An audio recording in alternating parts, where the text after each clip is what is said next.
We're not there yet. I think that is an indication of the most recent breach related to SolarWinds incident that occurred in some of the most prominent organizations in the world that followed all the policies and procedures that you possibly can imagine and threw all the money in the world behind it.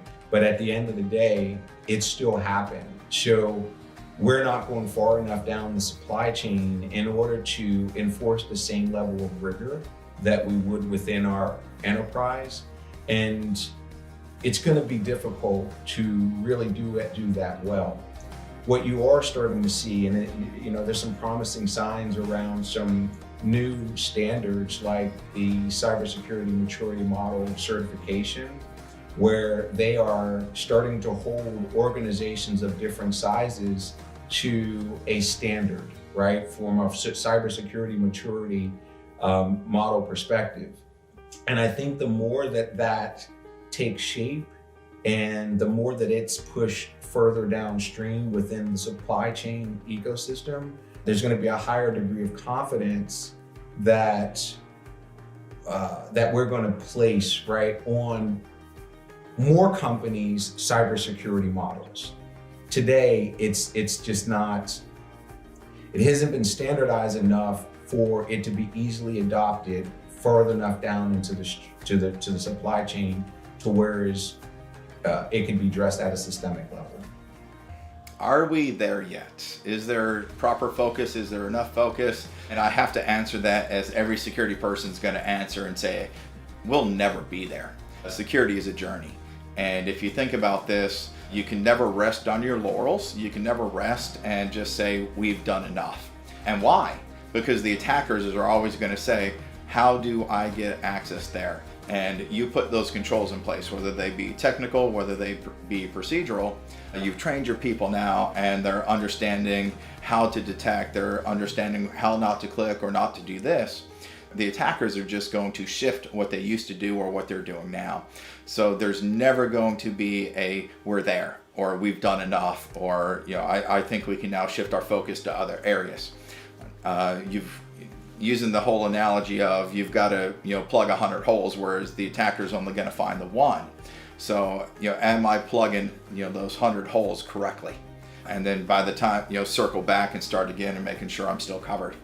And I think it's one of those where this is going to continue to evolve. The technology is going to continue to advance.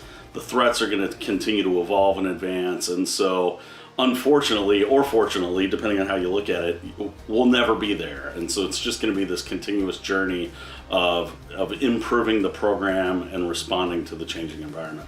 It's a question that I would like to ask myself and be able to say, yep, we're all good. I've worked myself out of a job and can go on to take the next biggest thing. The bad guys are better.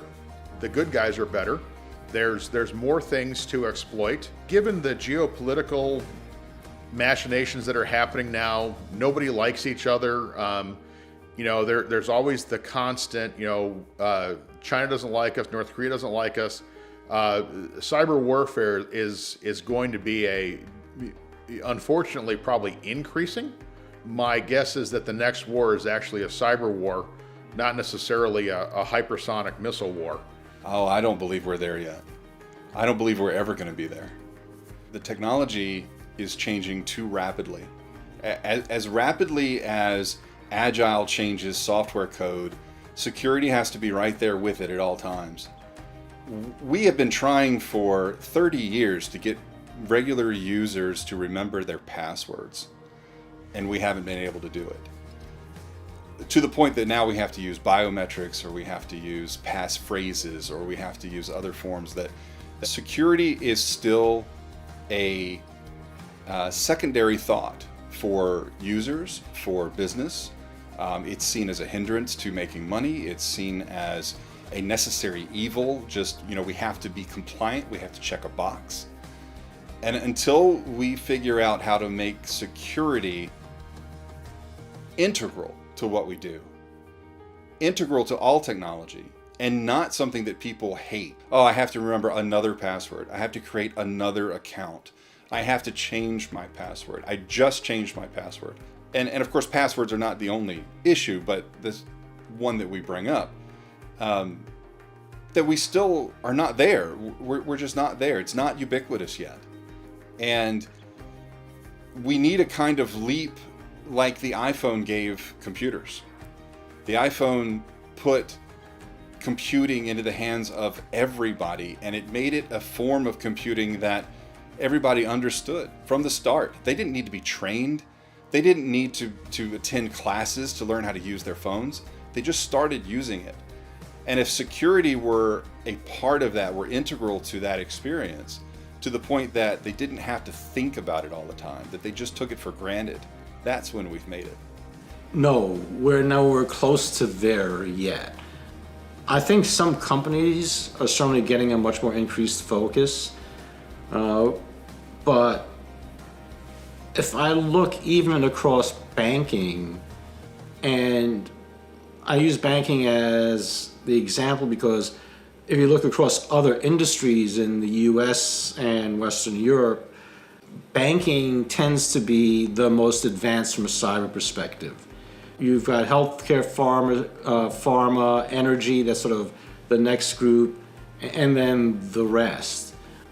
So if you start out and think about banking, even in banking today, the vast majority of security programs are keep me out of jail, keep me out of the press security programs.